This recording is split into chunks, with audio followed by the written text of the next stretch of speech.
Hello there. Welcome to this episode of Force Ghost Conversations.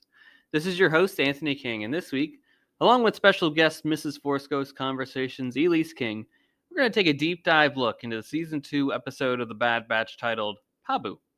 Before we get started, I'm inviting you to join the conversation with us. We can be found on Twitter and Hive at Force Ghost Pod. You can also follow us on Facebook, Instagram, YouTube, and TikTok just by searching Force Ghost Conversations. Also, please be sure to subscribe, rate, and review the podcast on your listening site of choice. Plus, Force Ghost Conversations is now live on Patreon. If you're a fan of the podcast and would like to consider pledging your support, there will be a link in the episode description for you to check out the various tiers offered. Finally, please be sure to check out our TeePublic store to buy some Force Ghost Conversations merchandise. And without further ado, it's time to gather around the campfire for some Force Ghost Conversations.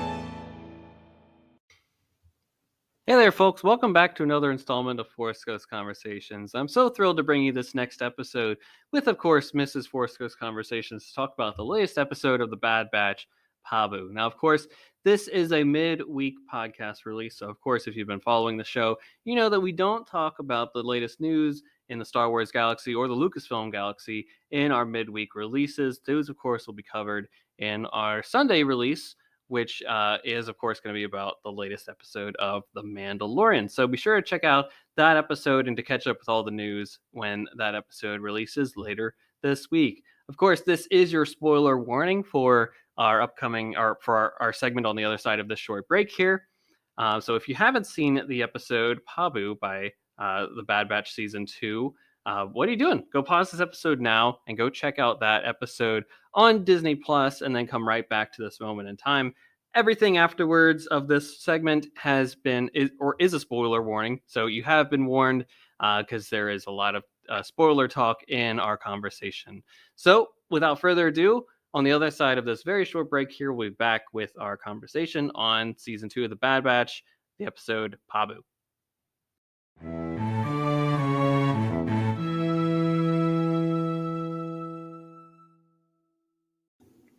Okay, everybody, welcome back to another installment of the podcast, Force Ghost Conversations. And of course, it is Bad Batch time, and you know the drill by this point. Who else are we going to bring on to talk about this episode of the Bad Batch other than our very special guest, Mrs. Force Ghost Conversations, Elise King. Welcome back to the show. Yes, welcome back. Me. How are you? I'm running out of intros. You're running out of myself. things to say. I know. And you still got a few more to go in this run of Bad Batch episodes. Like, yeah, whatever, it's me. How are you feeling about the Bad Batch thus far? Are you enjoying it? You thrilled that we've gotten so many great episodes out of the season thus far? Are you dreading the fact that in 2 weeks we won't have any more? Yes. And then who knows when the next season? You just answered your own question. I know, because my feelings are the same. It's been a lot of fun talking Bad Batch with you each and every week, and I don't want that to end. So fingers crossed it comes back. I don't know with what Disney's doing. Cut. We don't know. Yeah, you never know. So fingers crossed. Keep the fervor going online. Spread the word if you like Bad Batch. Keep tweeting about it and all that. And always, of course, be sure to watch the show on Disney Plus, because those numbers really will affect if something is done or not. They'll see the numbers and if it's worth backing. And that's really what it comes down to. So just keep doing the good work, folks. Just do your best and watch and support in the best we can. But Elise, I want to talk about Pabu, this new episode that came out this past week. And I don't know, I thought it was a good episode watching it again. I don't think it was probably like my favorite one. I think it was definitely a springboard perhaps to the end or a potential end perhaps for this. And that's really where it got my mind thinking. I wanted to start with this first question here, which is really speculative. So let's run wild with this crazy thought. And it's not really a crazy thought, so let's just run with it. What really is the end arc of the Bad Batch? What are we leading towards? First, I just want to say, like, I think you just crushed this episode and threw it to the side, like it was nothing. Did I? Well, Yeah, push back on that, please. you're like, yeah, it was fine. Yeah. Yeah. For me, I think it was just it didn't have a a big. It didn't connect with me the way it probably did for you. So that's great. Go for you. I think you're short-sighted in this Oh, please go on it. because in classic storytelling and like a classic hero's journey, which the Bad Batch are heroes, you have to see what they wanted their life to be. Frodo constantly dreams of the Shire. Harry Potter constantly dreams of not being Harry Potter and just living with his parents. You have to see like what they see as the grass is greener, or you have to see what the heroes like think the ultimate peace is Mm. to Mm-hmm. really understand that, how do I put this? To like understand the loss that they're going to feel eventually when that future is ripped away. Mm-hmm. And like hopefully at the end of the hero's journey, they do reach a set of peace, but it's not the one that they thought that they were going to have. Mm-hmm. And I think for us, if we didn't have this episode with the Bad Batch, they've always been soldiers. They've always been bouncing from place to place. They've been fine on the run. So if we moved from this into, if we moved from the last episode of like learning they were going to be hunted, or like one of the previous ones recently, to then just them being hunted, yeah, it would like be dramatic, but it probably like wouldn't hit home as hard. Mm-hmm. But because of this episode, we see one, they are tired. They're tired of doing the same old thing. Two, they've like actually cut ties and have few allies. Mm-hmm. And three, like it's not just that they're tired, it's like Omega needs something different to like grow up in a way that's healthy and secure. Mm-hmm. And so I think it shows like huge character growth, that they don't want to just like be the soldiers doing the thing on the run all the time. Like they're looking for a place to call home. And I think we all know that home's going to be like crushed or like grabbed away from them. So for me, like this raised the stakes in the personal lives of the Bad Batch. And I think it's going to make their sacrifice, or like what they have to do or what they lose to keep safe, even more poignant. Okay. Yeah. Good points. I go back to my original question here, though. Are you serious? You're not going to say anything other than good points? I have nothing to add. Audience, that was not the reaction I was hoping for. I go back to my original question then. What is the end arc of the Bad Batch? Is it really just them finding peace at the end? What is peace for the Bad Batch? I think you're asking two different questions. I think it's what's the ending for the Bad Batch, and then what's the overall point of the Bad Batch. I think okay. I guess that's what my question is. What is the overall ending? That's what I mean when I say arc. The happy ending or the point? Not the point. The happy ending. What is the ending for the Bad Batch? What are we hoping that they get at the end of all this? I mean, you would hope that they can like live in peace and like relative. I think for me, it's like you just want them to live together for a long time. They're a family now. You want the family to stay together. I don't know if that means fighting together for the rebellion. I don't know if that means like finding a peaceful planet like Pabu, but I think for me, I would hope it is them being together. Yeah, I like that. I think that's a great way to put it here, because I guess this episode for me opened up my eyes to that possibility of that really being the end result of all this, is them finding their quiet. After a literally a lifetime of preparing for war and knowing nothing but war, them literally being on a island resort planet. Of course, Pabu's not a resort, but like the idea of them being on a paradise and just relaxing, living out the rest of their days could potentially be it. And they've earned it, frankly, if you ask me, right? Well, They have nothing left to give, frankly. I know it's the happiest of endings you could ask for a clone. Yeah. We've seen how bad it can get for clones begging on the streets. So yeah, exactly. Yeah. Because it's like, I don't know about you, but for me, like there's always that internal want of them to like keep the fight going, join the fight against the Empire, become a part of the rebellion, do what Rex and Echo are doing. And I guess this episode really got me thinking, like, maybe they just kind of deserve just some peace and happiness here. Why do I want them to join this greater fight and keep fighting and just do nothing but fight the rest of their lives? But maybe that says something about me that I've just wanted this to continue their stories and adventures and just have them fight against evil. But again, I guess get back to that point there that I said, where it's like they don't owe us. They don't owe anything. They've done their fight, right? Maybe it's someone else's fight at this point to keep up the mantle, pass that on to another generation. They've served their purpose in a way. I mean, I think it's different if it's like they're backed into the corner and then have to fight with the rebellion versus they wholeheartedly believe in what the rebellion's doing and they choose to stay with it. I mean, I think if they're like wholeheartedly embrace what the rebellion's doing and like feel a passion for it and want to help in any way they can, which to me like is very Omega, then I'm fine with that. Yeah. So we'll just have to put a pin on that one because I think that's for the most part that's what this episode opened to my eyes. I think is the concept of where are we going with this? What is their happy ending? What does that look like for them? I guess that's just the theory that this episode really brought up for me here. But something that you and I noticed while watching through this episode, are Tech and Fee totally crushing? 100%. 100%, right? There. Yeah, Wrecker said like a comment at the beginning that was like, you got competition. Yeah. What do you think about that? I love it. I didn't think they'd ever like really lean into something like that. And they had enough longing looks between the two of them and like awful hand comments and flirtatious glances that romance is real in the Bad Batch universe, and I'm here for it. Yeah, I wasn't opposed to it, but I never actually thought that we'd maybe see that in the Bad Batch, and I'm glad that they've laid a couple seeds here and there over the course of this season, and we're starting to see that plant grow a little bit here, akin to a Willow season 1 reference there. With when she was planting that tree.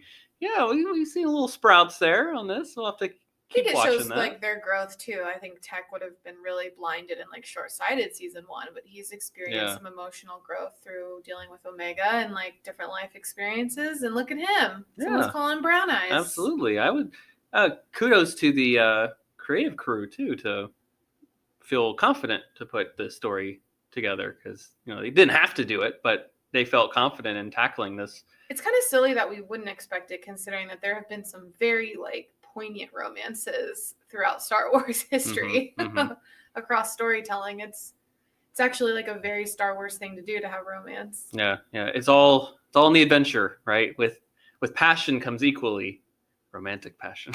Yeah. So I don't know why we thought it wouldn't happen with the Bad Batch. I guess we kind of closed it off ourselves. I guess we're not used to seeing clones having those types of emotions either. We're just used to seeing them fight, and except from that one clone that goes off on his own that we saw in season 1 and has a whole family. I guess we just never see that side of clones. So maybe our brains are shut off to thinking about that possibility for them. Yeah, we didn't see them as But now human. they have time. They can explore other human emotions. Yeah. Which they clearly have in this season, and the only one that they haven't yet is romance. Now it's there. We're scratching that itch a little bit. Yeah. You mentioned earlier that it appears that the Bad Batch have finally cut ties with Sid. Will that work out for them? I was really surprised that it wasn't. I thought it was like, I didn't know it was like weeks of not talking to her. Yeah, they ghosted Sid. I was really thinking like, wow, like Sid's connections or something. It's gonna like, I don't know. So obviously their moments with Sid aren't done. Mm-hmm. I have a feeling that they're gonna have to reunite to fight a bigger bad guy than whatever their beef between each other is. But I was like, good for you guys, because you're right. Like Sid treats you like crap. Yeah. So that excursion where they were getting the explosive material. Was that the final straw, you think? Yeah. They were left there. And no she's food. like, I'm not coming to get you for a few days. Yeah. Treating them like garbage. Then do you think this will bite back on them in any way? Like, I think you said like they're going to have to eventually at some point reconnect and do that. But will that create some friction in that process of rejoining up again? Yeah, I mean, I think that's natural. Sid did not seem happy in her message to him. She was not happy about that by any stretch. I think they'll probably fight, and like Sid will probably like they might have to fight a 2-front war for a minute, and then they'll realize like their interests are aligned, or heaven forbid, like if Omega gets kidnapped, I think they'd use every resource at their disposal, and I think Sid would forego frustrations if like the kid's in trouble. Exactly. We'll just have to see how that one plays out. Because again, I agree with you that I don't think Sid's done with our story here. They've invested too much in that relationship, and as we've seen over the course of the season, that's been coming up. Her kind of not being a great mutually beneficial partner. Yeah, she's not a good friend. So we got to this point. Fee's a better friend. Fee right now is certainly a better friend, and she is very important to our story, I think, moving forward. Yeah, I'm really curious to see what her role is going to be. I can't really foresee what it is, but I'm excited to see it play out. Although I'm a little scared for Pabu, because if the Empire's coming, then that beautiful, poor, idyllic city will get crushed. Anytime a planet's the Empire's not coming here. What if Sid is the one that sells him out? To the Empire, because she did prophetically say, I know things about you guys that you don't. She can obviously call their ship, so she may have the honing beacon on where their ship is. That would be. I would be so disappointed in her. But yeah, I mean, it's a cape. I mean, she has proven she's proven she don't care. Loyalty doesn't matter. We're not friends. Yeah, so. Loyalty doesn't matter, and you've burned my bridge now. Mm-hmm. And I warned you what would happen if you burned this bridge. I have a feeling Fee could die. Ooh, that would suck. I have a feeling she could die. Like that would suck. Like helping them, shielding them. I don't like that, Elise. Don't put that in the out there. I got attached. I'm shipping T. It's better than the other way around. Fip or feck? Feck. Yeah, exactly. That doesn't work. I'd rather T. T. Yeah, T. I mean, Star Wars is all about sacrificing. So there are great loves, and none of them last. What's a Star Wars romance that lasts? None of them. None of them. They all burn. Yeah. From one person's fault or an external force, they burn up. Wow. Mm-hmm. When you put it like that, I mean, you've really just given them the death knell there. Hey, I haven't given anything because. So you're saying history is because the show is already made. Audience, this is not my fault. The show has already been made. Don't blame me. Blame Star Wars history. Yeah, decisions have already been made. Oh well, let's revisit that one by the end of the season. Oh my gosh, now it's out there in the world. Now we'll see how that one plays out. But yeah, you talked about the island. Because I don't think we know what the planet overall is called, but the island itself is at least called Pabu. And what'd you make of it? Is it frankly a too good to be true paradise? Is this? Well, I think we found what it was too good to be true, because they have earthquakes and tsunamis. And they didn't want to acknowledge it. It was very like Grecian to me, like the cities on the Pompeii or etc., like a Roman or Greek story, or just modern Greece. Oh well, that's. I guess I was just getting into the disaster of it too. Okay. Usually those stories take place in like Greece or Rome. I just meant like how the cities are built on hills and you have to go up and down stairs. Very good point. On the ocean, it's a fishing community. Yeah, I like that. There was an old city to it, like upper, which is the more historic side, than the lower one, which they almost had like a Lord of the Rings tree in the middle of like this giant courtyard, like in the City of Men. Minas Tirith. Yeah. I like that. That's a good pull there. It did have some nice Tolkien references in that aspect of it. And it had the Archium, which holds treasures from across the galaxy. It's like a better version of what What's-His-Face does in Rebels. Where he collects artifacts of all the people he conquers. Oh, Thrawn. Yes. It's an actually like good version of Thrawn's museum. Yes, instead of killing the people and then taking their cultural items, they just save it from. They save what people they can too. Yeah.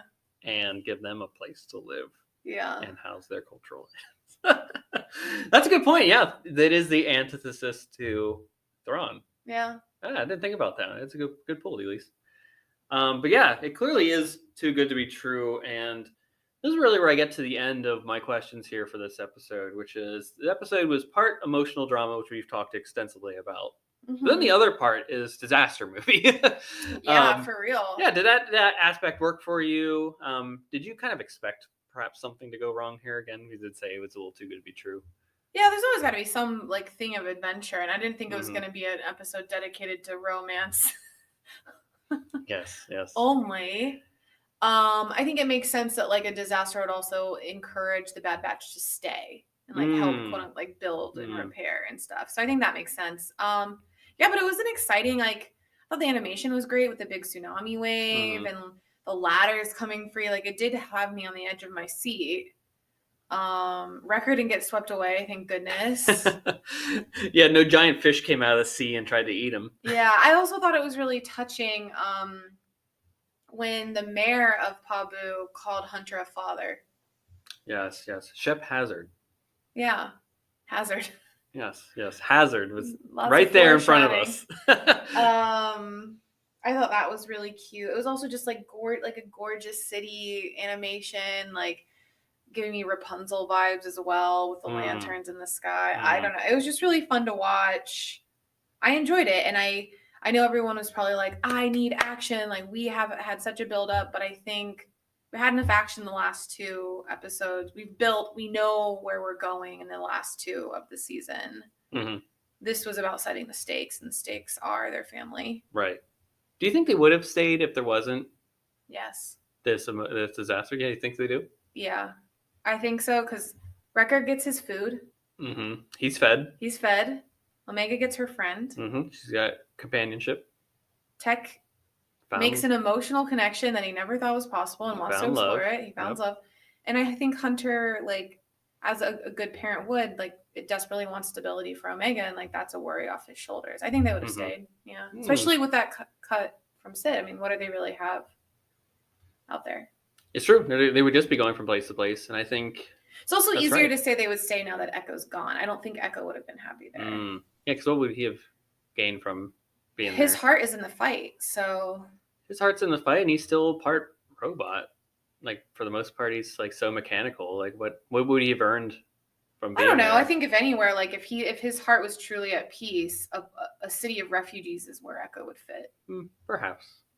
But I think his heart's just not there. Yeah. There was an emotional bit for everybody involved there that I don't necessarily know if he would have made that leap there that you pointed out. Yeah, I think so. They would have stayed too. And my reasoning for doing that is Fee kind of was laying the groundwork before the disaster with him. Yeah. Stability is pretty good, right? Not a bad place to live. Also, those like little nuggets we've gotten all season of like, are you really going to have a kid on a ship this whole time? Or like, it's not really enough room. Or, they've had a lot of like moments where they're like, is Omega really going to grow up like this kind of thing? Yeah. And so I think this put it in sharp reality of like, for her, you could stay still. All right, Elise, predictions for next week, because the Empire is going to be hunting. The Empire's coming. The Empire's coming. I think so too. I think someone gets taken.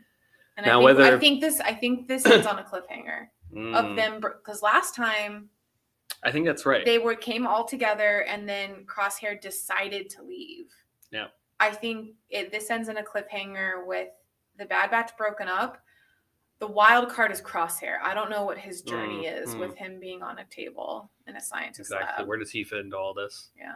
So going off that point, I think you're correct, because by my understanding, there's only 2 weeks left. Next week is a single episode. And then the week after that, it's a two-parter to conclude the season. Yeah, I don't know either. Do you think they would conclude it? So if it does get canceled, there is a conclusion. Do you think they are secure in that? I think with Celebration, they don't. Look, I'm not with all of the Star Wars media that's available these days. I'm not concerned about a cancellation if that would happen, because they could just tell a story via book. Boo. Yeah, not great, but they I'm not as concerned that the story just ends right there, because there are other mediums that they could continue telling stories in this with these characters. I also say I think they're making a larger point about cloning, and they're bridging some gaps where I'm like, if they really, like, I think the next season would be truly talking about the Bad Batch, like seeing some big plot lines through Star Wars. Yeah. Filoni's involved too. They love him over there. He's one of the chief creatives now.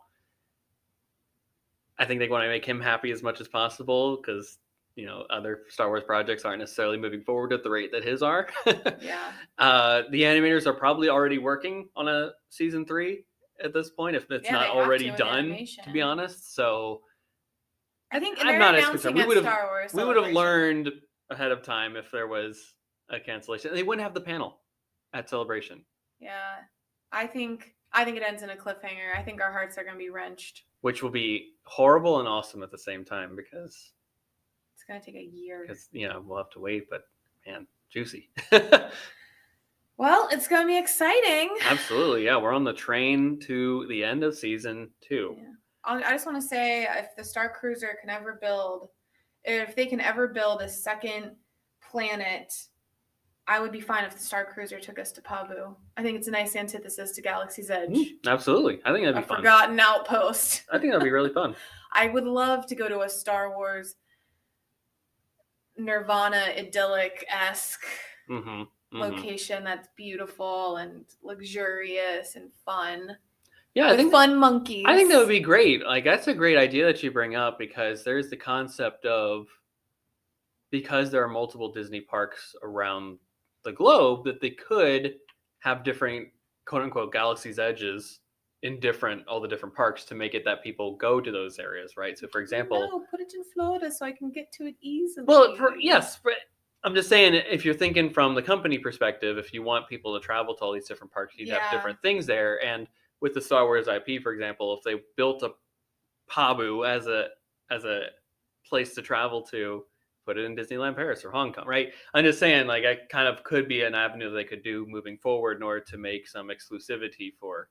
Pabu would also be an interesting storytelling place, because if it's a crossroads of refugees, you could have some interesting people stopping by there. Yeah, but it is a little less like come and go like Galaxy's Edges. So it'd be some interesting storytelling they'd have to weave in. Oh, I mean, if they move it up to the sequel trilogy timeline, then who's to say? Who knows what happens in 30, 40 years to Pabu. That's true. That's true. All right. Did you have anything else that you wanted to bring up in regards to this episode? No, just super excited and just love. I just love for Tech, you know? Yeah, me too. I'm happy for him. Yeah, I'm happy for him. I just wanted to lastly say that you brought up about the monkeys. They're called Munoz. Which I thought were cool. They should be at a Galaxy's Edge one day. I was like, there's a new plush toy. Yep, they really tugged on my heartstrings with that one. I did like the subplot line of Mr. Inta, the old man that kind of walked past them that Wrecker had to go pick up. Yeah. Did it come across to you that maybe he had some dementia or just some mental?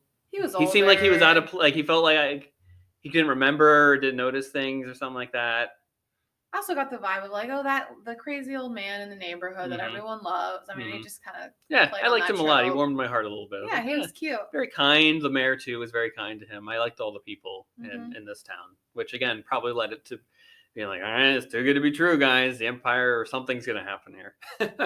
And of course, the final nail in the coffin there was seeing how beautiful the town was at night. And I was like, well, this might not last. As soon as they said the Empire's not going to come here, I was like, well, now they're coming. And he's like, well, what are you going to do? We'll manage. All right, well, how? How, boss? How are you going to do it? What are you going to do? Throw sticks at them?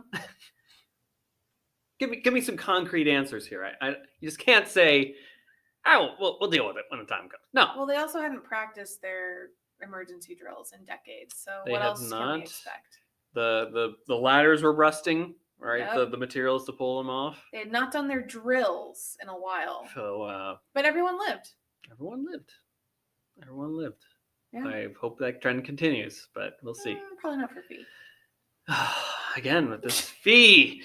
Well, we'll have to see what happens in the next couple of episodes here. But thanks again, Elise, for coming on the show and for talking about this episode of The Bad Batch with us.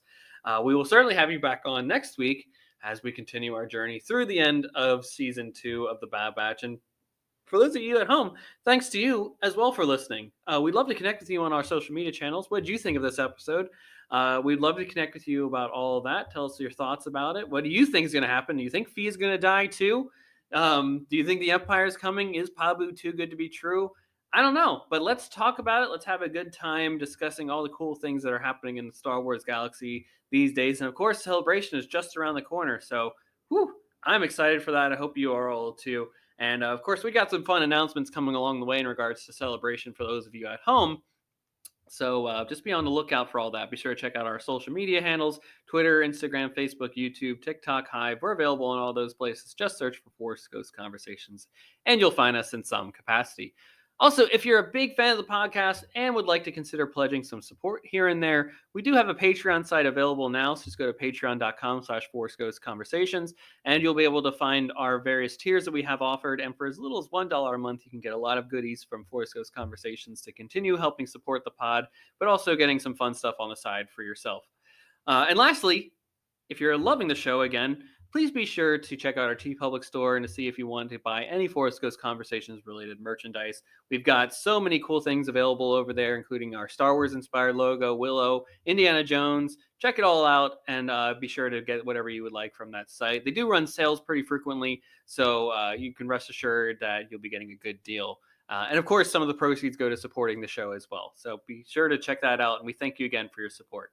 Until then, folks, we'll be back on Sunday with a brand new episode talking about the latest episode of The Mandalorian, Chapter 20, The Foundling, which is directed by Carl Weathers, of course, Grief Karga himself from the show. So you don't want to miss out on all that. It's going to be an exciting time for Star Wars as we head into the celebration season. Until then, folks, may the Force be with you. Take care.